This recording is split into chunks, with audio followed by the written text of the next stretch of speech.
بسم اللہ الرحمن الرحیم۔ مجتہد فی امور میں اور مختلف فی مسائل میں شدت نہیں کرنی چاہیے۔ اسی طریقے سے ہمارے ملک میں جو مختلف مکاتب فکر ہیں، مختلف فرقے ہیں، یہاں اسلامی اور دینی اور مذہبی جماعتیں، ان کے آپس میں بھی بہت سارے مسائل ہیں، بہت سارے امور میں اختلاف ہے، طریقہ کار میں جواز عدم جواز کے مسائل ہیں، بدعت اور غیر بدعت کے اختلاف ہیں، اور بھی بہت سارے۔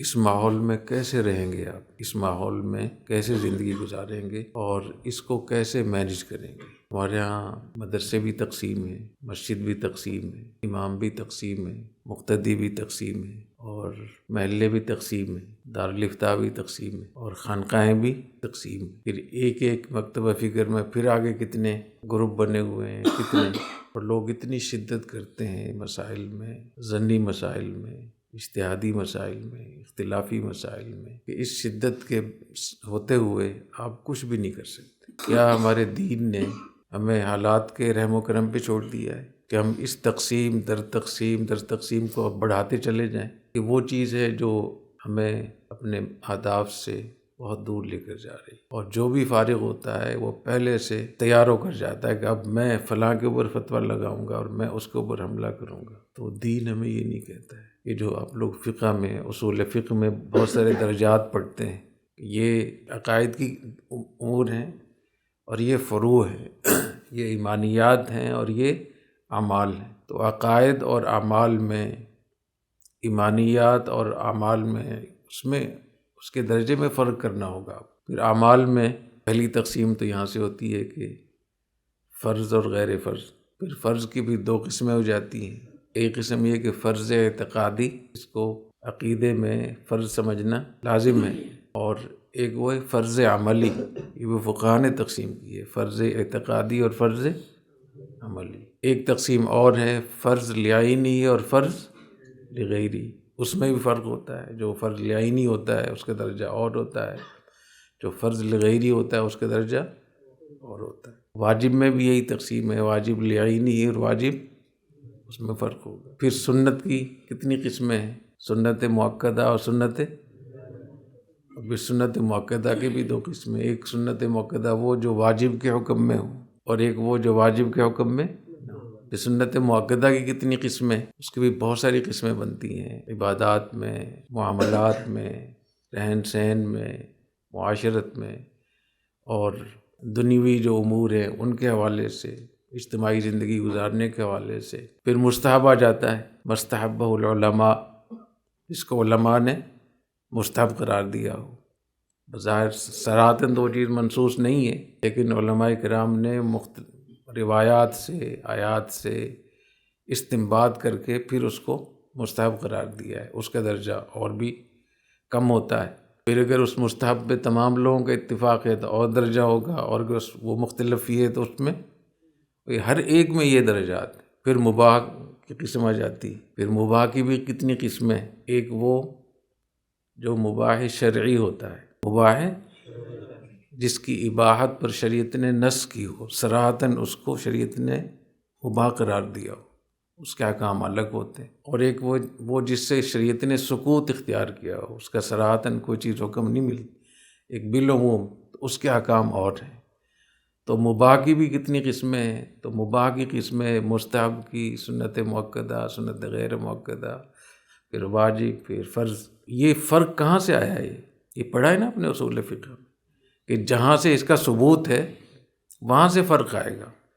اگر ثبوت قطعی ہے تو اس کے احکام اس سے فرض ثابت ہو جائے گا، ثبوت قطعی نہیں ہے تو اس سے فرض ثابت نہیں ہو سکتا۔ اس سے یہ جو اصول فقہ میں آپ لوگ پڑھتے ہیں درس نظامی میں، اور ہر کتاب میں اس کا یہ سبق ہوتا ہے، تو کیا اس کا مطلب یہ کہ ہر مسئلے پہ آپ جھگڑا کریں، ہر مسئلے پہ آپ فتویٰ لگائیں، ہر مسئلے پہ دوسروں کو کافر قرار دینا، بدعتی قرار دینا، لوگوں کی نمازوں کو خراب قرار دینا؟ تحقیق آپ کر لیں، جو بھی آپ کی تحقیق ہو، لیکن اس کی وجہ سے مجتہد فی مسائل میں، مختلف فی مسائل میں اتنی شدت کرنا، یہ کیسے درست ہوگا؟ پھر یہ کہ اگر ہمارے دین میں، شریعت میں اللہ تعالیٰ نے اس کا ایک درجہ مقرر کیا ہے، آپ اپنے پاس سے اس کا درجہ بڑھا کر، تو یہ بھی بدعت ہے۔ یہ بھی بہت سے لوگ ایسے ہیں جو ذرائع ہیں ان کو مقاصد سمجھتے ہیں، مقاصد قرار دیتے ہیں، تو بدعت کس کو کہتے ہیں؟ جو ذرائع ہیں ان کو اگر آپ مقاصد قرار دیں گے تو وہ بدعت ہو جائے گا۔ یہ تو وہ فرق ہے جو جواز کے حوالے سے، جو میں نے اتنی تفصیل بتائی۔ پھر حرمت کے حوالے سے حرام کی کتنی قسمیں، پھر مکروہ کی کتنی قسمیں، مکروہ تحریمی اور تنزیہی، اور اس میں کتنے اختلافات ہیں، کتنے اقوال ہیں۔ پھر خلاف اولا ہے، مکروہ تنزیہی ہے، خلاف اولا ہے۔ تو جو کچھ آپ فقہ میں، اصول فقہ میں اتنی تفصیلات سے پڑھتے ہیں، وہ کیوں بھول جاتے ہیں کہ جب ہم عملی دنیا میں آتے ہیں تو ان سب چیزوں کو بھول کر ہم اپنی پارٹی، جماعت، اپنے استاد کسی اگر ابتلاء میں پڑا ہوا ہے، اس کے اندر شدت آئی ہوئی ہے، تو اس کے شاگرد بھی اس کے پیچھے پیچھے چلتے ہیں۔ اگر اس میں اختلاف ہو گیا ہے کہ اسلامی بینکنگ ٹھیک ہے یا نہیں، ایک علماء کا ایک طبقہ جو محققین علماء شمار ہوں گے، ہر آدمی کو تو یہ حق نہیں ہے کہ وہ اپنے آپ کو اس درجے کا سمجھے، تو آپ کو اختیار ہے کہ اس کے اتباع کر لیں جو یہ کہتے ہیں کہ یہ گنجائش ہے، اس کی جائز ہے، اور یہ بھی آپ کو اختیار ہے کہ جو کہہ رہے ہیں کہ یہ جائز نہیں ہے اس کو بھی، دونوں اختیار ہونے چاہیے۔ تو دوسروں کو مجبور کرنا کہ آپ میری بات پہ آئیں ورنہ پھر میں فتویٰ لگاتا ہوں آپ، تو یہ درست نہیں۔ اور اس کی وجہ سے جتنے بھی منصوبے ہم نے شروع کر رکھے ہیں اسلامائزیشن کے حوالے سے، اسلام کی نفاذ کے حوالے سے، وہ چل ہی نہیں پاتے، کیونکہ ابتدائی میں اس میں اتنے اختلافات، اتنے ہنگامے شروع ہو جاتے ہیں کہ جو لوگ اس میں شریک ہوتے ہیں آپس میں گتھم گتھا ہو جاتے ہیں۔ تو ہمیں یہ بھی سیکھنا ہوگا کہ اس دین کو کیسے سنبھالنا ہے، اس کو کیسے لوگوں تک پہنچانا ہے، اس کو نافذ کرنے کے لیے ہمیں کیا تدبیر کرنی ہے، کیا طریقہ اختیار کرنا ہے۔ جو اختلاف نمازوں میں ہے، حنفی، شافعی، حنبلی، مالکی، بہت سارے آپ لوگ تو پڑھتے ہیں سارے، یہ سارے اختلافات معاملات میں بھی ہیں، بیع و شراء میں بھی ہیں، لین دین میں بھی ہیں۔ تو کیا آج کے دور میں آپ کو ایسی کمپنی یا ایسی دکان آپ کھول سکتے ہیں جس میں آپ یہ پابندی لگا دیں کہ میں صرف حنفی لوگوں سے بیع و شراء کروں گا، کوئی اگر غیر حنفی آئے گا تو اس سے میں کوئی وہ نہیں کر سکتا؟ کر سکتے ہیں؟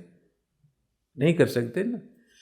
تو جیسے وہاں آپ برداشت کرتے ہیں اس کو، کیونکہ وہاں تو پیسے ویسے کا مسئلہ ہوتا ہے، اسی طریقے سے اسلام کے نفاذ کے حوالے سے آپ کو ان تمام اختلافات سے اوپر جانا ہوگا۔ اور جب حضور اکرم صلی اللہ علیہ وسلم کے ہوتے ہوئے 23 سال میں دین نازل ہوا ہے، تو آپ پہلے ہی دن کیوں آپ ہنگامہ کرتے ہیں؟ اس سے بڑھ کر کوئی چیز، کوئی دلیل ہو سکتی ہے کہ 23 سال میں قرآن مجید نازل ہوا، 23 سال میں احکام نازل ہوئے؟ تو لوگوں کی ذہن سازی کرنا، بعض دفعہ اگر کوئی بات ایسی ہے جس کو لوگ نہیں مانیں گے تو آپ اس پہ خاموشی اختیار کر سکتے ہیں۔ تو اتنی بڑی جو نعمت اللہ نے آپ کو عطا فرمائی ہے، یہ جو آسمانی دین ہے، نبی کریم صلی اللہ علیہ وسلم کی ختم نبوت ہے، آپ کا اتنا بڑا دین ہے جو اللہ نے ہمیں عطا فرمایا ہے، اس کو سنبھالنے کا سلیقہ بھی ہونا چاہیے، اس کو لوگوں تک پہنچانے کا سلیقہ بھی ہونا چاہیے۔